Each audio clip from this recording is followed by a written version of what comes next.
What's up YouTube? It's a new year, so I hope you've been doing well so far. Today's video we're going to be talking about my New Year's resolutions that I've set for this year for learning Japanese. To make the goals attainable and manageable, I've set them into two categories, the first one being reading and the second one being speaking. So those are the two things that I want to improve upon this year in learning Japanese. So the first thing I'm going to talk about is reading. So over the course of this year, I want to be able to reach 1 million characters, and that isn't too much.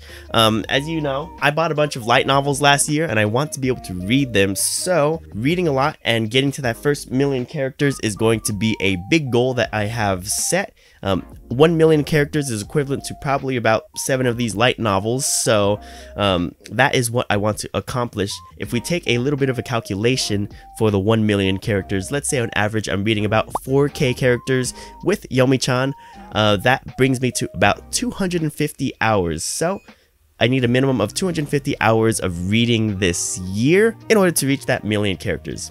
That is 100% possible, and if you take the calculation on how much reading that accounts to each day, that's only 40 minutes of reading each day in order to reach that goal. So that's easily attainable in my opinion, and that's going to be the goal for my reading. Of course, like I said, I want to keep it manageable and attainable, so that is going to be my goal, 1 million characters for reading. The next goal is speaking. So I talked about this last month on what I want to improve for my Japanese after the JLPT N1, and I definitely want to get better at speaking. So I think one skill that needs to be developed is speaking after a lot of input, because unless you practice speaking, you're not going to be able to actually speak.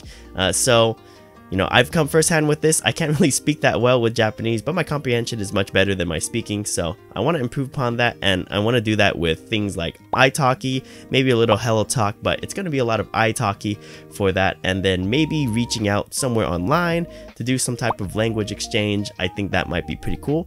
I've had not too much success with it in the past, but I think that's because I was an undedicated language learning partner, and nowadays I think that's a little bit different. So that is going to be how I want to go about speaking, and I just want to be able to speak. And I know that's pretty vague, but a way that I can express my thoughts without having to go in such a roundabout way of describing what I'm trying to think.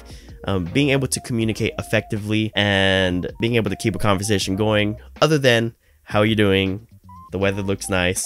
Oh, that's cool. What do you eat? Stuff like that. I want to be able to go a little bit more in depth with conversations with my Japanese ability for speaking. And so yeah, those are the two resolutions that I've set this year. A little bit different than what I had last year. I had set a goal for the JLPT N1 last year in my last video, and I took the JLPT N1, but we're waiting to see what the results are. I don't think I passed. Will I set N1 for a goal in the future? Maybe. I don't know.